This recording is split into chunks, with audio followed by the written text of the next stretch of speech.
Okay, testing. I'm going to ask, so Joe T, you're saying yes? Okay. And if my viewer that just texted in that there was no sound can confirm, yes, you can hear. Okay. All right, we now have a new process for this, our new version of Zooming, not the same as the previous Zooming.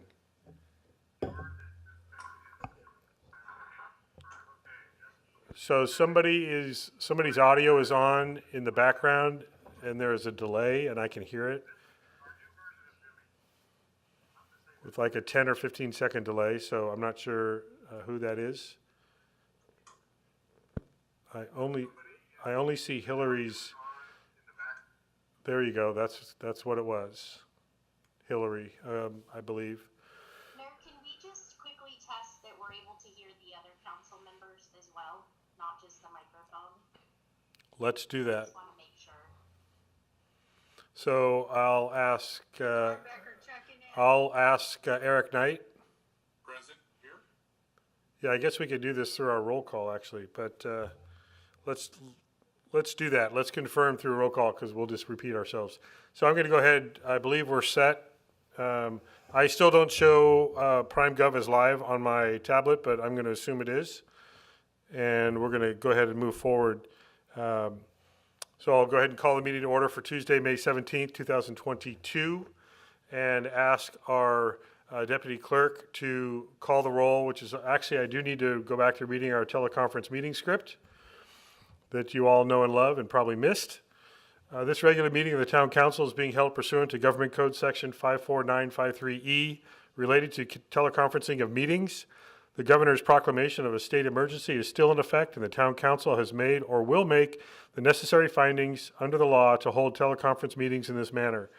Proper notice was given for this meeting. All persons are permitted to join remotely and address the Town Council directly, and the meeting will be delayed in the event of a town-caused disruption. This meeting will be held in all respects according to the requirements of Government Code Section 54953E. The town manager is present in his office. I am present here in the council chambers. Vice Mayor Dornbecker, council members Moeller, Knight, and Tagliabashi, along with staff, are participating remotely by video and audio, which we're going to confirm in a moment, in conformance with Government Code Section 54953E. The public has been able to make a comment as a Zoom webinar attendee and using the Zoom raise hand feature, and I can call on that person. Also through our email for public comment at publiccomment@wyville.com. And a third way to communicate, e-comment feature in PrimeGov, which can be found as a speech bubble with the HTML agenda. Before we proceed with the agenda, I'd like our viewers to know any vote taken during this teleconference portion of the meeting will be taken by a roll call vote by the Deputy Town Clerk. In addition, any representatives that are not council or staff will be led into the meeting at the appropriate time. Now I will ask our Deputy Clerk, Hillary Gady, to please confirm that all members of the Town Council are present. We can hear them, they can hear us, and ask two questions. One, to make sure that they can hear the proceedings, and also if they have the agenda. Hillary. Councilmember Tagliabashi? Yes and yes. Thank you. Councilmember Knight? Yes and yes. Councilmember Moeller? Yes to both. Vice Mayor Dornbecker? Yes to both. Thank you. And Mayor Dunbar? Yes. Please join me in the Pledge of Allegiance. Please face the flag nearest to you. I pledge allegiance to the flag of the United States of America and to the republic for which it stands, one nation, under God, indivisible, with liberty and justice for all. Thank you. Next up is the adoption of our agenda today. I don't believe we have any changes, so if there's a motion to adopt the agenda, I'll welcome that verbally, please. I'll make a motion. Move to adopt. I believe I heard Councilmember Tagliabashi move, second Councilmember Moeller. And so I believe, so the feedback I'm getting from a viewer is that the council member's audio is not nearly as loud as my audio. So I don't know if, please confirm your computers are at the highest volume possible, and also just make sure we speak loudly. So with that, we have a motion and a second to adopt the agenda. Voice vote, please, Hillary.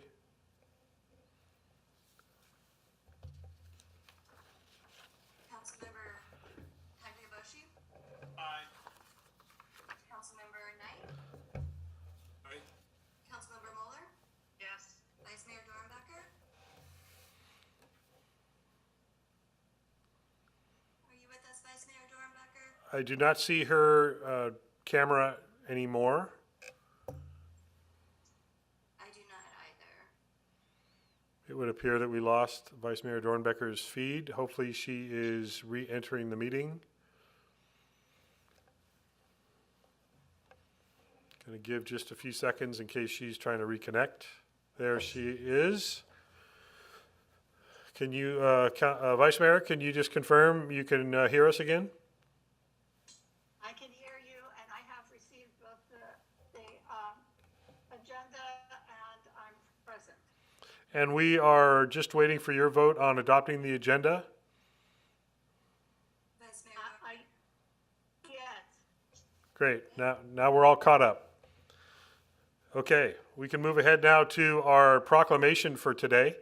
And that is a proclamation recognizing June as LGBTQ Pride Month. And I'm going to go ahead and read this proclamation into the record. Let's see, it is right here.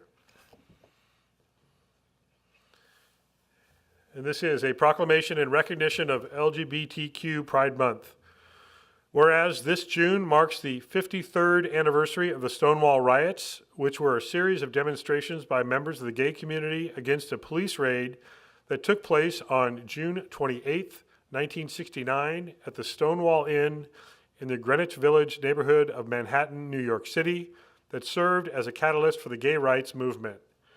Whereas the rainbow flag, also known as the LGBT pride flag or gay pride flag, has been present since the 1970s as a symbol of lesbian, gay, bisexual, transgender inclusiveness and social movements. Whereas many residents, veterans, students, employees, business owners, and visitors to the town of Yonkville are part of the lesbian, gay, bisexual, transgender, and questioning community who contribute to the widespread academic, economic, artistic, and social fabric of the entire Napa Valley. Whereas June is commemorated around the globe as International Gay Pride Month to honor and celebrate the history, achievements, and contributions of LGBTQ people, and it gives us the opportunity to come together in various celebrations of freedom and pride. Whereas the town of Yountville is committed to support and encourage diversity and belonging in the workplace and throughout the community, as stated in the town's 2009 Equal Rights Resolution. Whereas June has become a symbolic month in which lesbian, gay, bisexual, transgender, queer, or questioning, and intersex people, their families, friends, and allies come together in various celebrations of freedom and pride. Now therefore, let it be resolved that I, John F. Dunbar, Mayor of the town of Yountville, along with the town council, do hereby proclaim June 2022 as Lesbian, Gay, Bisexual, Transgender, and Queer Pride Month, and invite everyone to reflect on ways we all can advance the rights and protections of LGBTQ people and live and work together with a commitment to mutual respect and understanding. Signed, May 17th, 2022. So thank you all very much for, on behalf of the council, letting us read that proclamation. And Steve, if I could just ask very quickly, the plans for, I know that we're going to be addressing this. Maybe I should wait until we actually take action in a moment. But matter of fact, I was just going to mention about raising the flag, what the plans might be for that. Shall we wait for a moment, or do you want to address that now?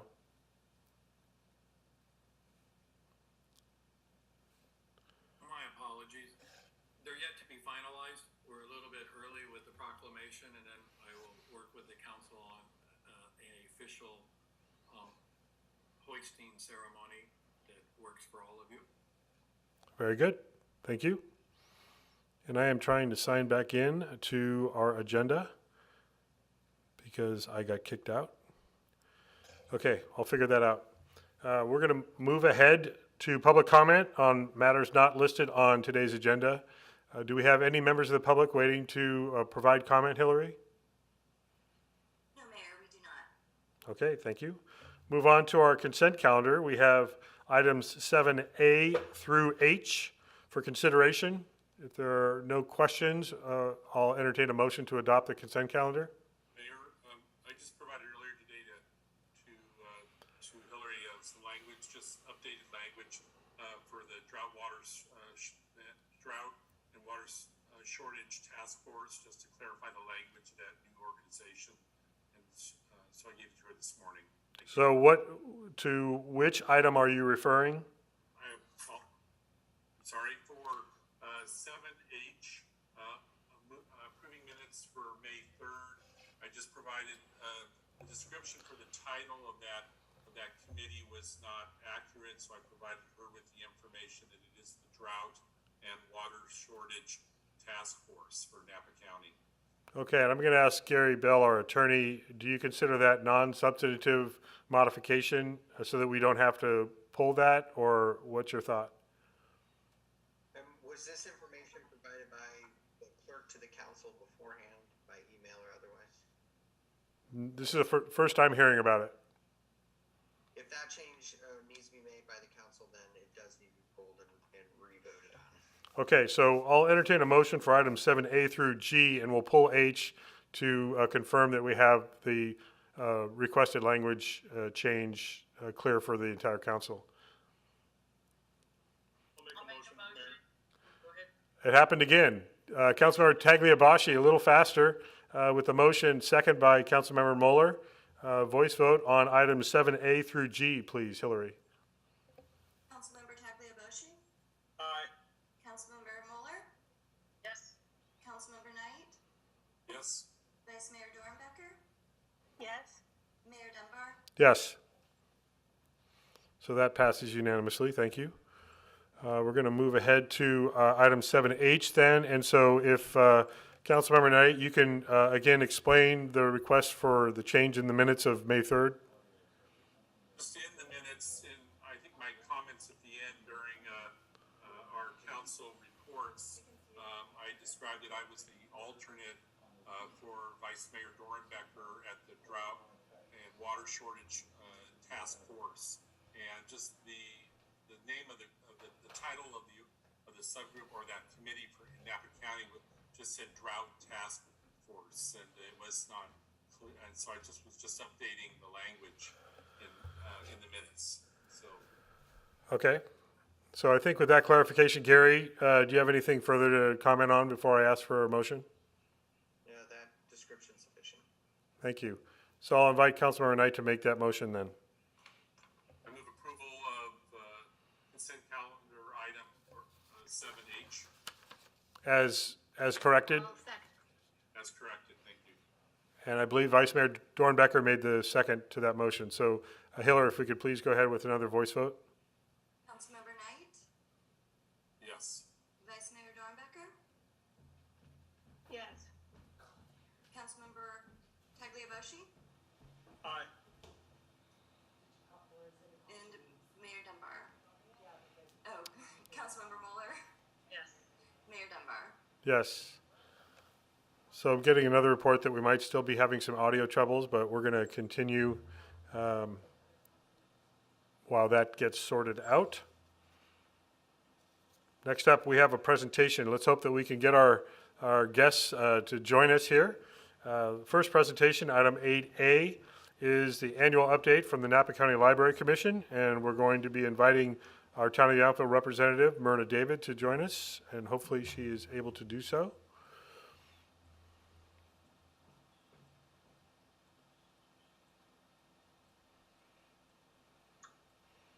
And Myrna has joined us. Welcome, glad to see you, and thank you for providing our annual update from the Napa County Library Commission. Go ahead.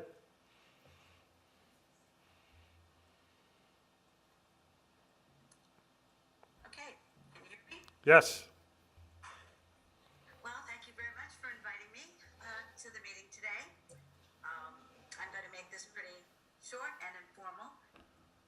What's that? Okay. My You want her to three-year stop? term in February of 2021, so I've been. Sorry, excuse me, sorry, Murdoch, if, I'm gonna interrupt you for just a second, because apparently we can't hear you on the broadcast, and so I don't want to miss your report.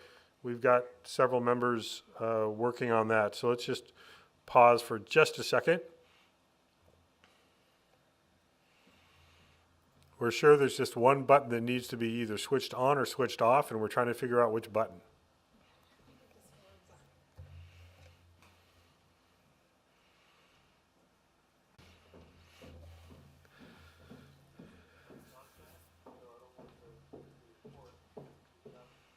I'm going to go ahead and mute myself, and so if you could please just be patient with us while we correct the audio issue, and then once we believe we have it fixed, Myrna, I'll ask you to confirm that, but please hold for just a second.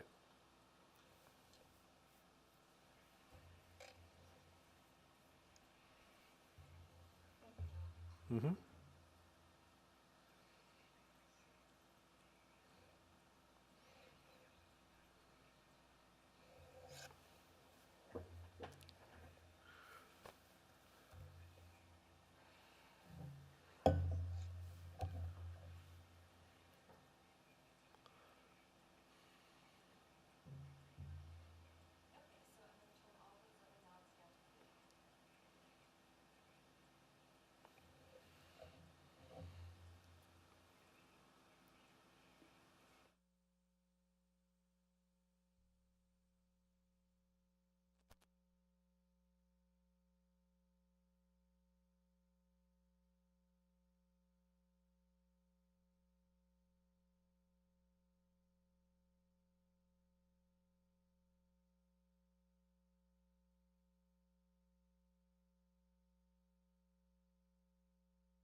Yeah, there does seem to be a fairly lengthy delay, but delay is better than no audio.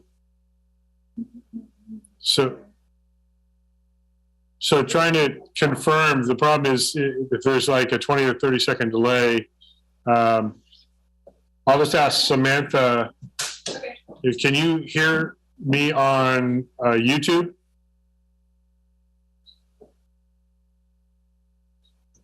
Yeah, there does seem to be a fairly lengthy delay, Yes. but delay is better than. But that is a pretty long delay. That's over 30 seconds, I think. But at least it's audible. So I think we can live with the delay. Coming through, so I'll go back. Yeah. Okay. So I think we have audio on all the different platforms. Samantha, I tend to go to you to confirm that. Can we have a couple of other people say something? Yeah. Let me ask Steve Rogers if you could just speak. Test. Yes. And let's go to Councilmember Tagliabashi this time. We haven't heard. Testing 1, 2, 3. Hello out there. Yes. And let's hear Celia. Why not? Hello, everybody. Yeah. And Myrna, are you still there for us? Still here. All right. So, Samantha, do you think that we are ready on all platforms now, as best you can tell? Yes. Okay. And Hillary, you're all set? I'm back and we are ready to go. Okay. It just needs to hit the button and we'll to show everyone, and the sound is there. We need to hit what button? For the video to come up. Because it still has the technical difficulty slide, but there is a significant delay. Okay, we're good. Right. So we are back. Excellent. Okay. So I know everybody is anxiously waiting to get back to Myrna's report. So we are going to do that, and realize, Myrna, you could give your report and then turn on your laptop and hear yourself with a 1-minute delay. So twice the fun. But let's go ahead and hear from your report, please. Okay. So I started serving as the Napa County Library Commissioner representing the town of Yonkville in February 2021. It has been a little over a year in a 3-year term. The commission meets every other month, so 6 times a year. And the meetings are generally consisting of staff reports and updates about the library programming, staffing, new resources, et cetera. We really don't vote on a lot of action items, but we're mostly kept up to date about what the county library is doing. And also, as commissioners, we have an opportunity to report on what's going on in our own individual town libraries, and I have done that from time to time. Early in 2021, we were regularly being updated on continued issues related to COVID. A lot of our library staff were working on COVID hotlines, providing people with information about testing and vaccinations. And that included our own library associate, Rebecca Simon. And then the hours started to become more and more restored. Rebecca and other staffers no longer needed to work on COVID-related issues for the county. And we currently have full restoration of our hours at the Yonkville branch, which are Tuesday through Saturday from 9 to 5 p.m. We have 2 staffers, Rebecca Simon and Alex Delgado, who work for us on an ongoing basis. The role of library commissioners is to serve as community advocates on behalf of the libraries, and it's our responsibility to ensure the flow of communication between the library and the community and elected officials. And an additional role specifically is, as needed, to advocate for legislation or funding with our elected officials if we have a need in the libraries. And a little over a year ago, I did get an opportunity to do that kind of advocacy work in preparation for the budget, finalization of the budget revise in May. There was a particular library program that was on the chopping block. And I took the opportunity to reach out to the staff at our legislators, Aguilar, Curry, and Dodd's offices to talk to them about these programs that were at risk. the staffer at Dodd's office was particularly engaged in this, and we had an ongoing communication, including the library director, Anthony Halstead, about the restoration of these funds. And through this advocacy work, we did get the funds restored. It amounted to $3.6 million for the Library Services Act. Funds that supported information sharing between the regional libraries. And so the advocacy work that we did, not just me, but that we did throughout the system did prove effective, and it gave me an opportunity to sort of spread my wings in the advocacy arena of this job. Regarding the Yonkville Library, one of the things I did very early on is I initiated a monthly column in the Sun. It's called The Library Shelf. I hope you've seen it and or read it. It's a column that I write in collaboration with our library associate, Rebecca Simon. The purpose of the column is to maintain awareness for our libraries and provide information for our library, and provide information about our programs, make book recommendations, just provide little tidbits that we hope will engage people. And we've gotten a lot of positive feedback on that column.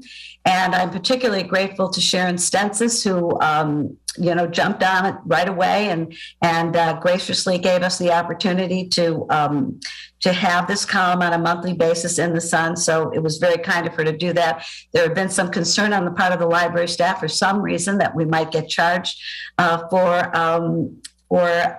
this, putting this article in the paper, and Sharon said absolutely not. It was a community service, and so she has supported us to doing that on a monthly basis. Another small project that I did happened in February. I decided it would be nice to do a thank you for our patrons around Valentine's Day. We put together about 200 little packets with Valentine candy and information about the library, and we actually distributed all 200 packets around that occasion of Valentine's Day, and we this was promoted in the Sun article, and it was very popular. So I'm hoping that we will do something like that again. I did want you to know that the flow of patrons into the library branch itself is still behind pre-COVID times. This is also true of the other libraries. We have a monitoring system there in the branches, tracking people who enter into the branches. And so if, let's say, for example, we're conducting some programs outdoors or in another venue, those numbers are not tallied. So the measurement tool is somewhat limited that way. And we've also seen a trend both pre-COVID and during COVID. People are using more online library resources, and we don't have a really good mechanism to integrate the use of online resources with people coming into the branches. So we are seeing a decrease in our numbers. And I also want to mention that I think some of it was starting before when Yonkville Elementary School closed. We lost our student participation in the library. The students used to come in after school and actively use the computers. Of course, that is no longer happening either. But on the good news side, we have some programs. For example, our Mahjong program, which is very successful, attracting a lot of interest. We've collaborated with Poet Laureate Marianne Lyon to do some programming through the library. We have the Book Buzz program, which is like a book group that the library is hosting. And we're planning to have more programs that are in the works this summer. We do also have a summer children's program. Last summer it was held at Yonkville Park. The other thing I wanted to mention is that I attend bi-monthly meetings of the Friends of the Yonkville Library. And one small accomplishment that I feel proud of, we had a dolly print donated to us from a donor who wanted us to sell the print and get some funds from that. And I was able to kind of match up our local resident, Steve Turner, who does run an online auction, and he was able to successfully sell the piece on one of his auctions. And so I was glad that I could be a conduit for that on behalf of the Friends. And I'm also working with the Friends on some strategic thinking, again, about how to increase library usage and engagement. So I want to conclude my report by thanking you for the proclamation you signed last month in honor of National Library Week. It was a great acknowledgement of support for our town library and our staff. And if you have any questions or suggestions about how to improve the library, things that you're interested that the library might offer, or ways to generate awareness and usage, you can, of course, reach out to me either now or by email, because I'm certainly open to any suggestions you may have. So if you have any questions, I hope I can answer them. And thank you very much for giving me the opportunity to make this report. Myrna, thank you very much for your patience and the report. Any questions from council? And remember, if you have a question or comment, please raise your virtual hand so I can see who is interested, since we all forgot that already, I'm sure. Councilmember Knight? Just a big thank you for your report and all the work that you do, Myrna, for the Yonkville Library and for the community. Thank you. Thank you. Vice Mayor Dornbecker. Yes, Myrna, thank you so much. She did a beautiful presentation for us today, and thank you for all you're doing for the library. And I'm glad you must be over your jet lag. Okay, thanks. Thanks very much. Again, on behalf of the council, Myrna, thank you very much, and we look forward to hearing from you again in the future. Okay, thank you. Bye-bye. Thank you. Next, we're going to hear a presentation, as I previewed, in the annual presentation by the Outfield Chamber of Commerce, CEO and President Whitney Diver McAvoy. And I see Whitney is joining us. There you are, and looking forward to actually hearing you. Yes? Can you hear me? Yes, there we go. Okay, great. All right, welcome. Thank you so much. Good afternoon, Mayor Dunbar and council members. It's so lovely to see you. And I'm sorry we're not in person to have this meeting, and but I'm very excited to give the report tonight. So I'm going to go ahead and share my screen. And let me go ahead and do that here.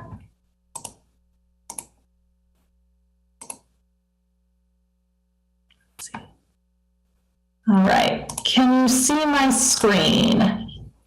Yes, okay, I see some thumbs up. Okay, fantastic. Well, great. Well, thank you so much for having me here this afternoon. And today I am thrilled to go ahead and present the Yonkville Chamber of Commerce annual presentation. In your council packet today, you received my written report that is much more extensive than this PowerPoint presentation. I was asked to keep it short and sweet this year, as I'm afraid I have droned on in the past. So I'm going to do my best to not overshare via the PowerPoint, but there's a lot of really good information, 13 pages of it actually for that written report. So feel free to ask any questions at the end, and I'm happy to answer any of those questions once we get to that point. Okay, great. So today I'm going to cover briefly Yonkville Chamber of Commerce overview, highlights of our accomplishments, and marketing the destination of Yonkville, and what is next for our organization. And I was really happy to be able to use a number of photos from our different networking mixers that we've had over the past year. So you're going to see lots of people in the presentation today. All right, so first up, the Yonkville Chamber of Commerce overview. So our vision and mission for the Chamber of Commerce, our vision is to be the premier small town destination, and this really focuses on the destination marketing side of our organization. And our mission is enriching the vibrancy of our community. And the board of directors actually adopted this new vision and mission in 2018, and really enabled our organization to make a pivot to meet the modern needs of our members. And we feel like both our vision and our mission still really reflects the organization that we are today and the one that we hope to be in the future. So what does the Yonkville Chamber of Commerce do? And we get this question often, and I totally get it. And I affectionately always like to say we wear two hats. So we function as a traditional chamber of commerce, but also as the destination marketing organization for the town of Yonkville and for our local NVTID Yonkville, which is our local hotel board of directors. So the Yonkville Chamber of Commerce, under that hat, we really focus on community building, member resources and promotion, advocacy, workforce development, economic development, networking and convening. And you can see there, that is a picture of one of our latest efforts, which was the Napa County Job Fair, which we coordinated as a part of the Napa Valley Chamber Coalition. And then on the destination marketing side, you'll see that photo there is actually one of the ads that we have run throughout the internet of our little doodle that we love to see riding around there. And under destination marketing, we really focus on marketing Yonkville as that premier small town destination with advertising and promotion, as well as the Yonkville Welcome Center here in town. Okay, so who are we? This is a picture of our board of directors and our staff from our latest board retreat. And I wanted to share this with you today because everyone was present there and it was really a really fun day that we had. So who is on our board of directors? Lisa Bartolucci with Vintage Sotheby's International Realty, Max Copagnon from Napa Valley Lodge, Mark Davis from Sacramento International Airport, Kenneth Doposki from Kenneth Raymond Design, Eric Housley with Ranch Market 2, Stephanie Lovett from Bartisono and Hotel Yonkville, who serves as our board chair, Tracy McArdle from the Good Life Wine Collective, which is Jessup Cellars and Handwritten Wines, Luke Magnini with the Estate Yonkville, David O'Malley with Grupo Chiarello, Noel Resnick with Partners to Media, Steve Rogers with the Town of Yonkville, Julie Secfiar with Farniente, Rob Stout with who's a Yonkville resident, and Inga Winkler with Shandon. So our board of directors really oversees the strategic direction of the organization, and then they hire professional staff, which includes me, the president and CEO, Jessica Penman, our director of community relations, and Letitia Saz, our operations and membership manager, who help and go ahead on a day-to-day basis execute that strategic plan. Okay, our membership numbers. So we're really thrilled to share that our membership has grown as we've come out of or start to come out of the COVID-19 pandemic. We have two categories of membership. We have our business members, which are made up of businesses throughout Napa County and beyond. Right now, we have 297 business members. That's including 56 Leadership Circle members, which are members that are investing additional funds into the chamber to support our overall mission. And then we have our associate members, and these are residents of Yonkville. And right now we have 104 associate members. Okay, highlights of our accomplishments. This is a picture from our August mixer back in 2021. All right, so under our organization, we have 4 pillars that really kind of drive the work that we do day in and day out. And that's where I'll be highlighting the highlights of our accomplishments over the past year. And those 4 pillars are building a thriving community, being your champion, driving commerce, and promoting Yonkville. So some examples on building a thriving community. We really focus on connecting and convening our community here in Yonkville and beyond. Some examples of that include our networking mixers, our all-member meetings, our associate member program, and our membership Jubilee and Award ceremony. And you can see here are the award winners that we honored on May 4th this year as our business and community award winners.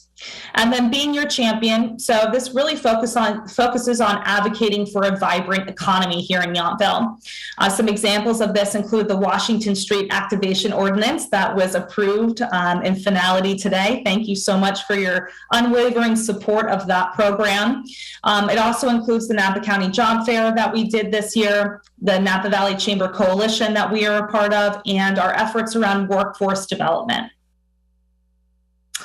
And of course, we have driving commerce and promoting Yonkville. And under driving commerce, we really focus on being a catalyst for business growth. And a really good example of this is the Yonkville Locals and Industry Day. You know, as you might know, we brought this back on January 31st of this year. And we moved this program to Monday to really support our businesses on one of the slower days of the week, but also to not conflict on Locals Night that happens in Napa on Tuesdays, and some other days of the week in other parts of the county. We have over 40 different businesses participating in this program. It's been a really big hit. It's a really good example of how we're supporting our local economy through driving commerce to our businesses here in town. So Yonkville Locals and Industry Day, our professional development webinar series, and YonkvilleChamber.com, which serves as our home base on the internet and is a great place to find resources for our businesses and residents here in town.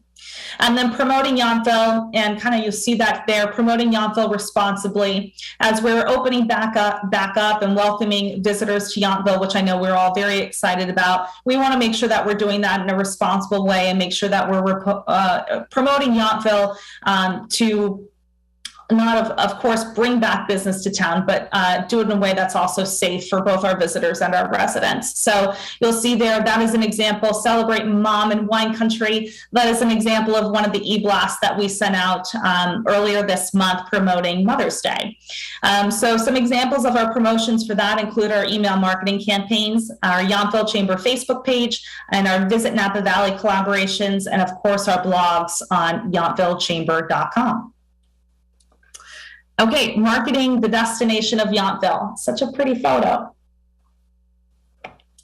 So this is a really good example of all of the different elements that come into promoting our destination.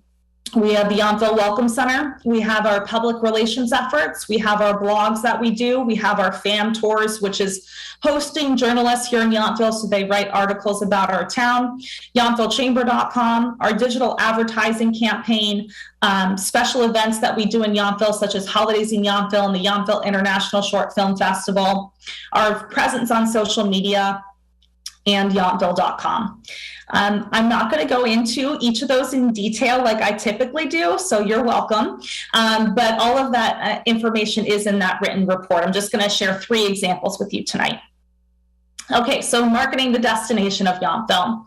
So the 3 examples that I wanted to share with you are the ones that I think are, that we're proud of and that are very impactful. So Yonkville.com really serves as our home base on the internet for the destination. A number of years ago, we separated Yonkville.com and YonkvilleChamber.com. They're now 2 different websites, so there's no more confusion there. So Yonkville.com is really focused on promoting the destination. That picture is a picture of the homepage there. In the last year, we saw over 200,000 people visit that website. Those numbers are fantastic for our destination, and I think really shows the hard work that we've put into cultivating all of the content on that website. Not only do we have beautiful images on that website, but we also have our calendar of events, our blogs, that's evergreen content that stays on that website forever, our member directory that features different categories such as accommodations, exploring Yonkville, wine, dining, and more, as well as our different categories such as living in Yonkville and our virtual welcome center that we have linked on our homepage. And of course, that leads into our physical Yonkville Welcome Center, which is located right along Washington Street. That fun photo there is actually from Halloween this year. For our October volunteer meeting, every year we do a Halloween contest. I love that photo. It's really fun. And everybody gets in the spirit and dresses up and comes to the Welcome Center at 8:30 in the morning with smiling faces if we can see them. And right now we have 33 volunteers that help us operate the Welcome Center. We couldn't do it without them. We are currently open 7 days a week, from 10 to 4 on the weekdays and 10 to 3 on the weekends. I'd like to make note that we are the only Welcome Center in the Napa Valley that has a volunteer core of this nature, and we're one of the few that is still open 7 days a week. In the past year, we had over 8,000 visitors come into the Welcome Center. These numbers are still low with compared to pre-pandemic, but we are seeing an increase of visitors coming to the Welcome Center, which is great. And over this past year, our volunteers made 18,000 referrals to chamber member businesses. And then we have our digital advertising campaign, which I'm very proud of. We started this about 5 years ago, and we are all over the place now. And to date this year, we have made 6.1 million impressions of Yonkville online. And this is all about building brand awareness and educating people about the destination of Yonkville and encouraging them to come book a stay here at one of our hotels in town. And we are currently on the following platforms: Facebook, Instagram, Google AdWords, Google Display Network, YouTube, and Sojourn. And this program has run from August 2021, and it will run through the end of June 2022. Okay, so what's next? So we are currently in year 2 of 3 of our strategic plan.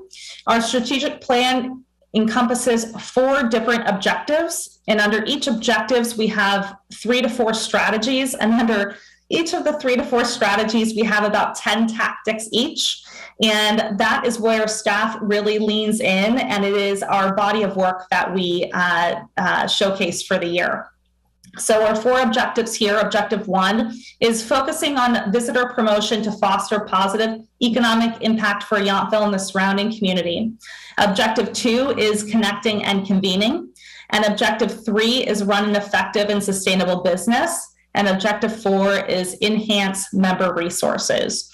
I'm excited to share that just today, our board of directors approved our strategic plan for our upcoming fiscal year, which begins on July 1. So staff is excited to get to work for mapping out our plan for the next year.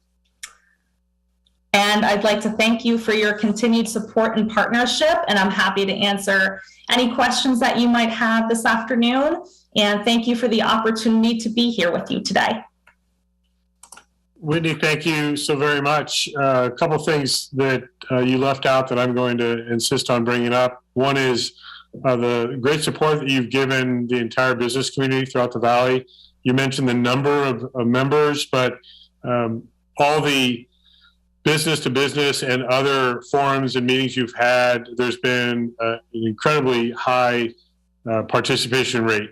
And so that's in large part to your efforts and your staff's efforts. So thank you for that.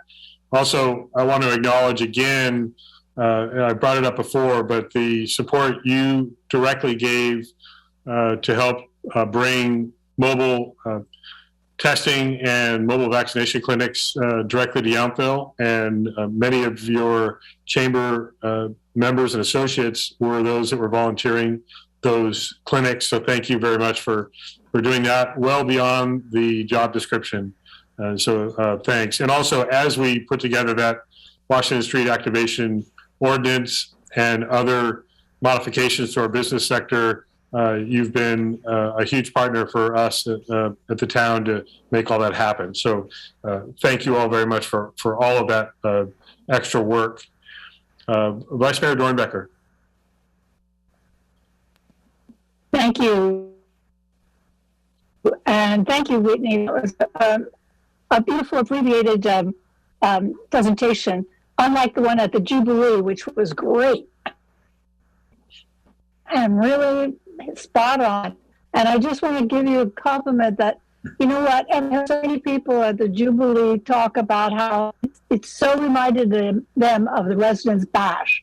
And so they were really enjoying it, having a wonderful time. So thank you. You do a great job. You have lots of energy, and we're all very thankful. So just, and please pass it along to Jessica. Thank you. Councilmember Mueller. I just wanted also to send out a very heartfelt thank you to Whitney and the chamber. I didn't really go to a lot of the mixers during COVID, but I've been to several recently. And what I've seen over, the Whitney, is it 5+ years now that you've been here, compared, to really what it was 5 years ago. It's just quite remarkable. And I'm very proud that, be able to tell everybody what Yonkville has. I look around and I don't really see anything similar anyplace else in the Valley. So it's quite remarkable. And everybody wonders, why everybody is flocking to Yonkville. And I tell them, I know, it's the chamber. So great job to everybody. And please pass that along to staff. And, just, I think it really is, confirmed by just the amount of associate members. There used to be like a handful, and now it's like the place to join. So again, thanks for all of that. I also want to add, and you touched on it, Whitney, your volunteer support that continues to really add personality and character to what people experience when they come into the Welcome Center and interact, whether it be mixers or anything else. But you can tell there's a real sense of pride in the volunteer group. And so that, again, comes from leadership. And so that really just enhances the overall experience. So thank you again. And you're going to be busy on Saturday, too, I'm sure, with our Tip and Stroll, along with Samantha and others in our Arts Commission. But again, thank you. Yes, Mayor and council members, thank you so much for the very generous and kind comments. And I have to tell you, this wouldn't be possible without your support and without the town's support. And I mean that from a collaboration standpoint and an honest and open and collaborative relationship. And I do believe that leadership alignment allows our town to go further. So, it means so much to me and our staff and our board of directors. So thank you very much for that. And yes, we are looking forward to Art Sip and Stroll from 11 to 5 throughout town. We hope to see you there. And thank you to Sam and her team for all of her wonderful work that they've done to make that a very successful event. So we look forward to seeing you out and about on Saturday. Thank you. Thank you again, Whitney. Bye. We do not have any public hearings today, so we do have our next item, which is item 10A. Yeah, that's the other thing. Now that I'm here alone in the chamber again, the lights go out when I don't move around enough. We're going to consider adoption of resolution number 22-4124, approving a joint powers agreement between Napa Sanitation District and the town of Yonkville for wastewater treatment plant operation contract services. And my best light expert, Julie Baldier, just ran in here and got the lights back on. Thank you. The fastest first step in town hall, I will say. I think, John, is this you? Yes, sir. Good afternoon, Mayor and Town Council. I'm John Ferns, your Public Works Director, and I have the pleasure of following Whitney with her great presentation. I don't have a PowerPoint, but bear with me as we talk about sanitation. So the item before you is indeed consideration of a joint powers agreement between the town and Napa Sanitation District for wastewater treatment plant operation contract services. As everyone is aware, the town owns and operates our wastewater treatment plant under a national permit administered by the state of California. The terms of that permit allow us a level of treatment that allows us to recycle the water and resell it as we do. But the treatment processes in place that allow us to do that require that we have a person with a grade 3 wastewater treatment plant operator certificate. So in the world of treatment plant operators, you start as an operator in training and you move up through the numbers. So you start at 1, 2, grade 3 is where we are now, or is the level that we're looking at for the purposes of today's discussion. Due to resignations in 2021, the town has been unable to hire and retain a person with that level of certification. Right now, the plant's currently operated by 2 people on staff that each have a grade 2 operator certificate, which the permit and the regulators allow for day-to-day operations, but we need to have a grade 3 operator certificate designated as our chief plant operator to oversee day-to-day operations. So in order to address this issue in the near term while we're trying to sort out recruitment and long-term issues, I reached out to Napa Sanitation to see if they would be interested in collaborating with us on this problem. So Napa Stan responded with an affirmative to both. They wanted to partner with us, and they have staff and the availability with the proper certifications to enter into some sort of partnership with us. So as such, engineering and legal staff got together and prepared this agreement that is before you now. This type of agreement is not unprecedented, as it can be compared to the agreement that we have in place with the city of Napa to provide housing authority services. So it's a similar type of agreement. The agreement, the terms of the scope of work that's included in this agreement is fairly simple. It's 15 hours a week on site by a person, a single individual designated by Napa Sanitation with the proper certification. That person will be designated as our chief plant operator. That person will be in charge of plant operations and facilities to ensure our compliance with the terms of our permit. And on our behalf, we will give that person full access to the physical facilities at the plant, as well as our SCADA and remote operations. So the cost for this is currently accounted for in the other agencies category of the proposed budget that you're going to see on Thursday, as well as we have the position that's vacant right now budgeted in the upcoming budget for future staffing if we indeed are able to fill that position. It is important to note that both town staff and Napa Sanitation have been communicating with our permit regulators, and they're on board and agree with this approach of hiring a chief plant operator via this agreement. The other thing that came up since the staff report was published is we do have a requirement to report this JPA, Joint Powers Authority agreement, with LAFCO within 30 days of approval.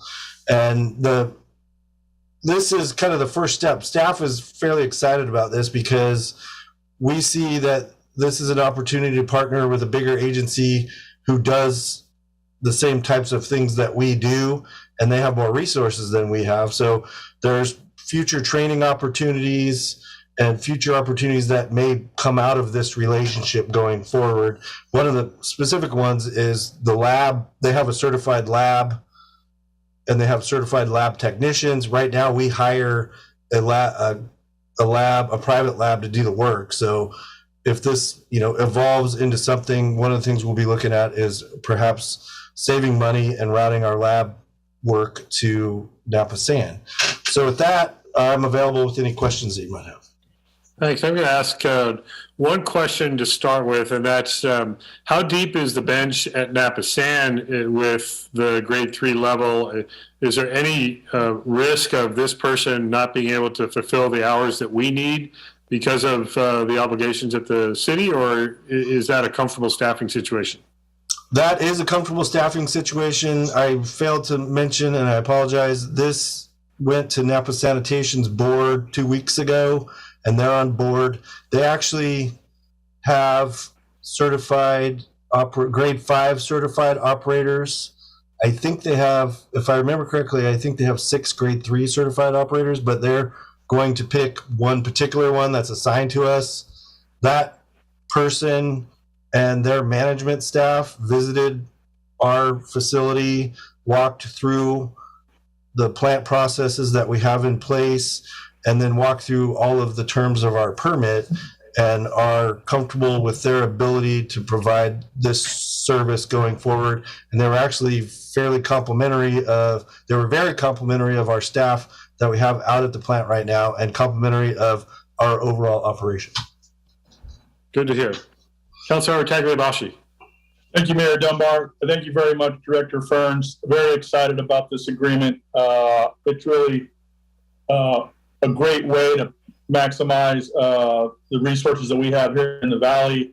It is something that we discussed at length, and I never thought it would come to fruition this quick. So well done on thinking out of the box. I think the question and comment I have is, and I kind of know the answer to this, but it seems to me like there's a little bit of a salary savings even using this kind of a model compared to what we would pay the chief plant operator if we had someone on site for 40 hours a week. And given that chief plant operator that we're getting is going to be able to cover all the duties and responsibilities as required under the terms of the permit. So there's a distinction there in that the prior staffing that we had, the person with the grade 3 certificate was also assigned as the utilities manager. And in this case, the Napa Sanitation person is acting as our chief plant operator, as a grade 3 operator, but not filling that role of manager of the department, for lack of a better word. And I see Steve has his hand up, so I know he wants to chime in on this one. Well, I just, I just want to commend this is indeed us taking a look at how to address a challenging situation and work on developing partnerships that could longer term be beneficial. As Councilmember Tagliabashi pointed out, it's one part of the position. So right now we are one body short, which is also 40 hours. So while this addresses a certain part, it's going to allow Director Fern's Deputy Director Baldia and I to look at, might we do like a lead supervisor or something in the interim to get the other 40 hours. So I'm not prepared to tell you that it's completely going to be a salary savings, but we do think it offers, it won't be, you know, if we completely come back and underfill at a slightly different position, we'll bring that back. We're actually, as John discussed, I see this potentially for even a bigger, broader training, regular development, and, you know, even the potential of a, you know, different merged management oversight, you know, regionalization of certain things with technical. But this is the first good step, and I'm fairly comfortable that it's going to be well received, and it will allow us to also work on development of our employees, because right now I don't want to lose sight of the fact that we're one 40-hour-a-week position down, which also is having an impact on staffing, their ability to train and work on their development and cross-training, which is an area that the director and I feel we need to also put some energy in. But it does give us opportunities to perhaps bring in somebody at a more entry level, train them, rather than trying to go find or, quote, steal somebody's 3 where we may not be as competitive in that arena, because we've gone down that route on 2 different points with mixed results. So we think it gives us a better opportunity. And again, most of this cost is also, this is the joint treatment plant operating cost, so it is also shared with the Veterans Home. And I really do want to echo that we did have conversations with the regulators to make sure that, you know, we were being very transparent and direct, and they see the value in this. And I think it's going to be a healthy partnership with Napa Sanitation, and I think their director and team feels that way too. Good. Vice Mayor Dornbecker. Thank you. Sort of along those lines, I'm just wondering if will we be assuming the benefits for this person who we're bringing on board? And if so, how much would this add to the cost? Actually, Vice Mayor, that'll be integrated into the contract. So, I mean, they will be charging us a fee that covers, I think Director Ferns was talking about approximately 15 hours. So it'll be a loaded cost, and in that amount. John, do you want to, I think you were estimating around 70,000 is that correct? That's correct. They are charging us their fully loaded rate, their hourly rate of $88.59 an hour. And if you calculate that out for the entire duration of this agreement, it's just over $70,000. And that includes any health or down the road pension, etc. Right. We don't assume any of that direct liability. That stays with Napa San, and it's just built into the cost, just like when we charge out our costs for recoverable, we use our loaded rate too. But it is, you know, we are reimbursing them for their actual hard cost on this. Right, thank you. Any other questions from council? I don't see any hands. Hillary, do we have any public comment on this item? No, Mayor, we do not. Thank you. I'll entertain a motion from council. Come on, Joe, start talking. Actually, hold on, Councilmember Knight. Mayor, I'm ready to make a motion on this item. I move resolution number 22-4124, approving a joint powers agreement between Napa Sanitation District and the town of Yonkville for wastewater treatment plant operation contract services, and waive the reading. I'll second. Thank you. So motion by Councilmember Knight, second by Councilmember Mueller. Hillary, could we have a voice vote, please? Councilmember Knight, Yes. Councilmember Mueller, Yes. Councilmember Tagliabosci, Yes. Vice Mayor Dornbecker, Yes. and Mayor Dunbar. Yes. Thank you. John, thank you so much for the creativity, and Steve also. There's literally no sector that's not struggling to fill workforce positions, and this is one of those things we can't wait around for. It's pretty urgent need. So thank you, and we need to send a thank you also to Napa Sanitation District for being welcome to the cooperative agreement.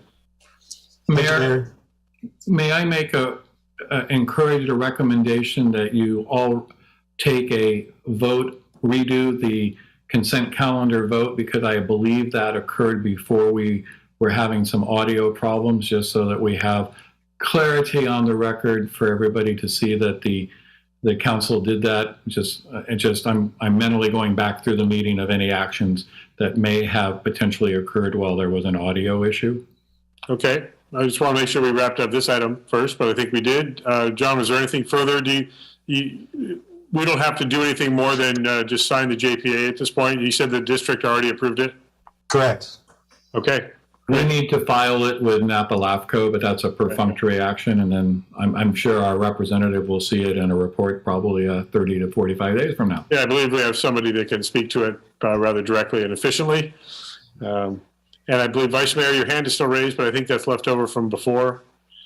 Thank you. So let's go back to this consent calendar, and we'll treat it the same way we did, which is we took an original vote on items 7A through G, and we pulled 7H just for a correction. So if we can repeat, and actually, Hillary, if you remember, or you can call up the motioner and the second on the first part of the consent calendar. Do you have that readily available? Unfortunately, I don't. I was trying to be in two places at once. I feel like at that point still, if we could just redo that, that would be fantastic. Okay, and if somebody remembers who was the motioner on that first item, 7A through G? I believe I was, Mayor, so I'll make the motion. Thank you. And I seconded it. That's right. I do recall it was Councilmember Tagliabosci, motion, second, Councilmember Mueller. So that's on item 7A through G. And we'll do a voice vote on that, please. Councilmember Tagliabosci, Aye. Councilmember Mueller, Yes. Councilmember Knight, Yes. Vice Mayor Dornbecker, Yes. Mayor Dunbar. Yes. And Mayor, go ahead, Councilmember Knight. Thank you. I'll go ahead and move approval of consent calendar item 7H as amended. Did you make that original motion? I was thinking it was Councilmember Tagliabosci, but No, I did. you did. Okay. And who was the seconder originally? I think it may have been me. Yes. I think it was. Okay, good. So we have a motion to adopt 7H as corrected by Councilmember Knight, seconded Vice Mayor Dornbecker. Voice vote, please, Hillary. Councilmember Knight, Yes. Vice Mayor Dornbecker, Yes. Councilmember Tagliabosci, Aye. Councilmember Mueller, Yes. and Mayor Dunbar. Yes. Okay, thank you for just confirming all of that. Good idea, Steve, to make sure that that's recorded. Do we have any staff informational reports? I don't see any. We do not. Okay. Council meeting reports, comments, and let's see. We need to get caught up here. So Napa Valley Transportation Authority, and I'll invite Councilmember Tagliabosci to follow up what I don't remember or miss. But on last Friday, Councilmember Tagliabosci and I attended the ribbon cutting for the final segment of the Vine Trail in Napa along Soskel Avenue, adjacent to Solomon Grove. It's right by where the wine train crosses Soskull. And so there was a widening of the sidewalk there for a gap between that intersection close to the traffic signal and down to 3rd Street that allows bicycles and pedestrians using the Vine Trail to not have to be on Soskull Avenue for that stretch of roadway. And so we attended that along with several Napa city officials. We were there in our role with the MBT Board of Directors. But if you'd like to add anything further, Councilmember Tagliabashi. No, I think that covered it, Mayor. I think there will be another ribbon cutting in Santa Elena for the next segment of the Vine Trail, May 24th at 10:30. But check the schedule at NBTA. But we're very excited to get that segment going and hope to see folks up there. It's been a long time coming. Agreed. Thank you very much. Cal Cities update. I know that there are some folks that were able to get to Sacramento for some advocacy, and so I'll invite Vice Mayor, and if anyone else wants to join in on that. I did see you in photographs, so I know you were there, Vice Mayor. Thank you, Mayor Dunbar. Yes, I attended the League of California Cities' first ever City Leaders Summit. And quite a few of the presentations, just going to name 3 of them because they were interesting and appropriate for what we are, where we are on council. And one of them was one of them was finding successors, about planning for succession, which we've been talking about, and it was very interesting talking about momentum with a new town manager, for example, or the distribution of knowledge, and a lot of very good things. There was also one called Emerging Issues and Cutting Edge Solutions for the Challenges that we face in California.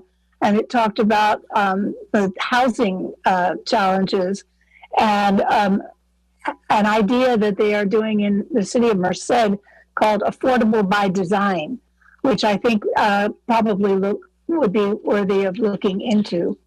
And then also one of my favorite was by a young professor, Berkey Brown, who works with Fog Breaks, and it was Foundations of an Equitable and Inclusive Community.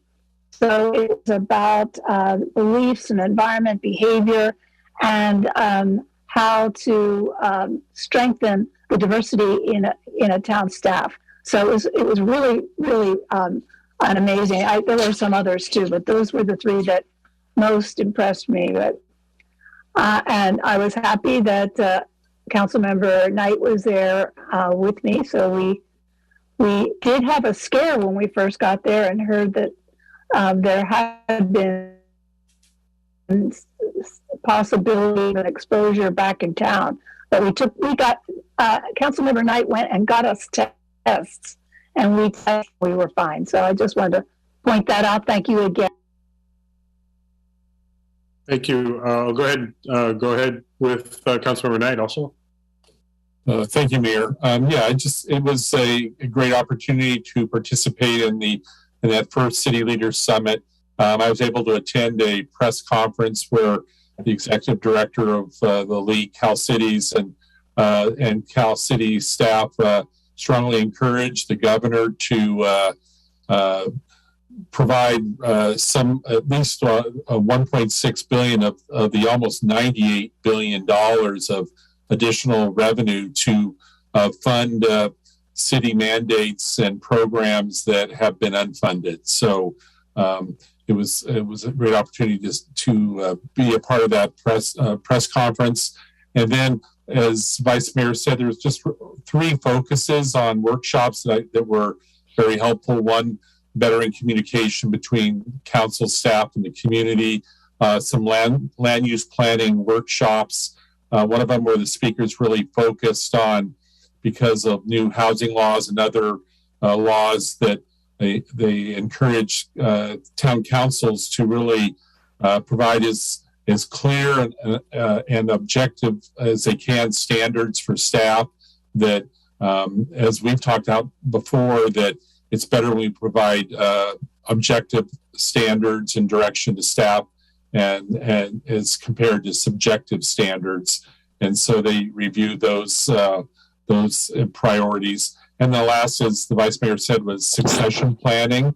And I thought what I took away from it is they said a part of just any general succession planning is really taking the time and opportunity to look at staff, workforce health and promotion and general education, and to encourage staff to be able to expand their horizons and do additional training, and for council to support that. So thank you very much for the opportunity to be able to attend that. I look forward to it next year as well. I must admit, it felt awkward. First time in over 10 years I haven't been in Sacramento for that week's events and the governor's May revise, and so I'm glad we had some town representation there. You were missed. I want you to know that. Thanks. So that's our Cal Cities update. Thank you. Climate Action Committee report. We do have our next meeting coming up Friday, May 27th.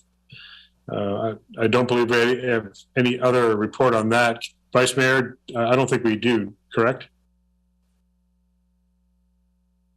You're not unmuted yet. I have just a couple of notes from April 22nd. I'm not sure whether we already reported on that or not. We may have already. But anyway, we had a presentation on solid waste and recycling programs and potentials from the City of Napa staff. We also had a draft budget memo at that meeting. So if we have already told you this, I'm sorry. It's okay. It's so important we said it twice. Any other ad hoc or committee reports that we need to hear today?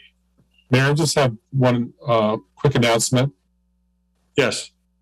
Thank you. I just wanted to take an opportunity first to thank Kiwanis Club of Yonkville members, chamber members, and about over 25 Vintage High School football players and their athletic director, coach Dylan Leach. We were out this past Sunday doing Pioneer Cemetery cleanup for the Pioneer Cemetery Memorial Day event that will occur on Sunday, May 29th at 1 p.m. So it was a great opportunity to be out there to really have spent some time in that very historic cemetery. And afterwards, I was able to listen to a past presentation that Councilmember Moeller, I think, made at an event, her speech at that event, and then also listen to a 40-year-old 1982 presentation by Lee Hart to the Napa County Historical Society on their website. John Wickles introduced Lee, and it was all about Pioneer Cemetery, and I would encourage everyone to go to the Napa County Historical Society website and listen to that presentation. It was it's recorded in sound only, but it was very interesting. Great, thank you. Thank you. Also, it was great to see the new fence, that replacement fence that is up, and really adds a very clean look and a consistent look with our, especially our park fencing throughout town. And so that was a very nice partnership again with the Pioneer Cemetery Association in the town. So, yeah, Mayor, I also want to thank you very much for bringing that up too as well. I also wanted to thank Ernie Ilsley with Ilsley Vineyard Management and Tom Bartisono for organizing the event, bringing those young people out, and so on their behalf, and they do spend time other parts of the years doing cleanup in the cemetery. So thank you for all that they do, and they also serve on the Pioneer Cemetery Association as president and board of directors. So they're a big part of our community. Thank you. thank you. Vice Mayor? You did not get unmuted yet? Sorry about that. My finger slipped. I just wanted to bring up that I am now working again with Town Manager Rogers to look at and prepare a disaster preparedness fair, remember? And, a fun event for the whole town. So we hope you'll turn out. And we're into the planning process now, and we'll give you more updates as we go along. September 29th is we're shooting for that date. So I also want to acknowledge our Upper Valley Disposal Services and thank them in coordination with the town staff to have our townwide cleanup day that followed the yard sale weekend, and they did a wonderful job of cleaning up a lot of debris. Sometimes a little frustrating. People think that they can just go straight from the yard sale and leave it all out on the curb for a week. Not really the idea, but it definitely looked clean very early on that Saturday. So that was very much appreciated that they offered that service again. And I know that Councilmember Moeller is intimately involved in making sure that that continues in town. So thank you for representing us with that. You're very welcome. It's a very. We need just one clarification, because as we're moving forward with the result of the very successful franchise fee restructuring, I just want to make sure everybody recognizes this has now shifted to a town-paid event, and it is in the budget that you've been reviewing. So I just want to make, it's a small, subtle, but it's a value add that we're continuing to support with general fund contributions, which have been more than offset by the change in the franchise fee. But as we move forward, I just want to make sure you remember, you saw that in your budget, and we'll continue to fine tune that once we get the results. But it is certainly something we know the community has an expectation and an appreciation for. And then I usually hear from somebody going, how come we didn't hear about it? But I know that our team does a really good job of getting the information out there and marketing it. It was in the Yonkville Sun. We had a flyer, and it was many places. But it's a good opportunity, and I always like to look at you can drive around town in the morning, and there's the pre-pile pickup, and then it gets a lot smaller by the time the garbage company gets there. Oh yeah, that started the night before. I saw that firsthand as I was almost as quickly as I was putting out debris. It was being sifted through, so it wasn't all debris. I'll call it stuff. But recycled and reuse. I want to acknowledge thanks to the staff's quick response when I was contacted about an out-of-town resident hoping that it would extend throughout Yonkville Crossroad. We explained that it was a town limit specific service, but we did staff directed them to Upper Valley, and so thanks for the follow-up on that. So even though we weren't able to extend the service, we provided some helpful information, so that's to be commended. I want to just quickly go through a few things. I want to again applaud our Yonkville Chamber of Commerce President and CEO Whitney Diver-McAvoy and her chamber staff for a very successful membership jubilee and award ceremony at the Yonkville Community Center. I want to thank our community center staff for great support there while we were all celebrating. Also, a reminder again, Art Sip and Stroll this Saturday, 11 a.m. to 5 p.m. The event's free, but you can also buy tickets that allow you to enjoy some nice refreshments while you're enjoying the wonderful art and the beautiful town. So that's Saturday, May 21st, 11 to 5. Last Wednesday, I was able to attend a ribbon cutting ceremony up at the St. Helena Hospital for the new Gerin-Gelly hybrid operating room and cardiovascular suite. I bring it up because it's very impressive, the kind of elite services that we have here in the Valley, both between Providence, Queen of the Valley, and St. Helena Hospital.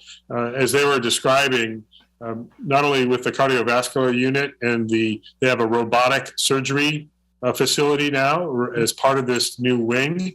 They say everything cardiovascular related other than a heart transplant is capable at St. Helena Hospital. So that is a significant public health service that is available right here in our community. Also, another wonderful service offered countywide with Ole Health. There was the Salud Napa Valley celebration, 50 years of Ole Health that happened over 3 days. I attended both the fundraising dinner event Saturday at Quintessa Winery, where they raised over $1.5 million to help fund the health care that's provided for free to residents in Napa County that need it the most.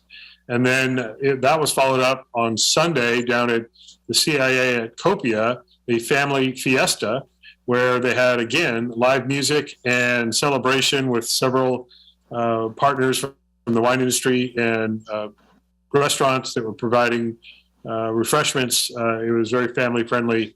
So it was good to be able to celebrate 50 years of Ole Health. It started 50 years ago when a couple local residents identified a need to provide either low cost or no cost health care to a large part of our population. And they have done that now for 5 decades. So that's very impressive. The last two things, you should have received your ballot in the mail this last week for the June 7th primary election. Yes, June 7th. If you have not received it, you should go on the county website and either request a replacement or find out what situation you had. There is still time to register. If you have not registered, that may be a reason you didn't receive a ballot. If you are not registered, you could also do that for another, I believe it's the 23rd is the last day you can register for this election. And also just a reminder, we just canceled our June 7th council meeting during our consent calendar approval today. So we will be meeting again, but not until the 3rd Tuesday of June.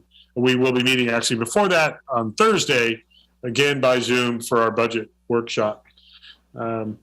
So we are also, yes, I'm being reminded by Samantha, we do have a vote center at the community hall that we will be having. There's already a ballot drop box there if you're looking to drop that off. So the vote center will be available from June 4th through election night. And John Tudor presented that information this morning to the Board of Supervisors also. So that's all coming up in the next few weeks. Is there any other report from council?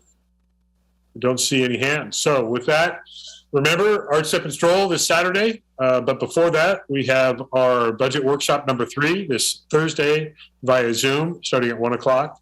And I will go ahead and entertain a motion to adjourn to that special meeting for the budget workshop to adjourn to Thursday, May 19th at 1 p.m. If there is such a motion.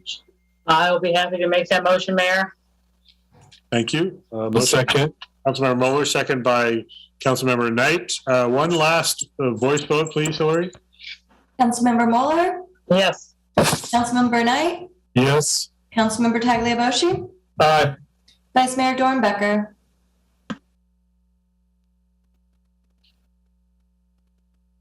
Hi. Sorry, I'm Very good. slow on the. and Mayor Dunbar. Yes. Thank you. We will adjourn to our budget meeting on Thursday. Thank you, everyone. Thank you for your patience while we work through our technical difficulties. Have a great couple days. We'll see you on Thursday.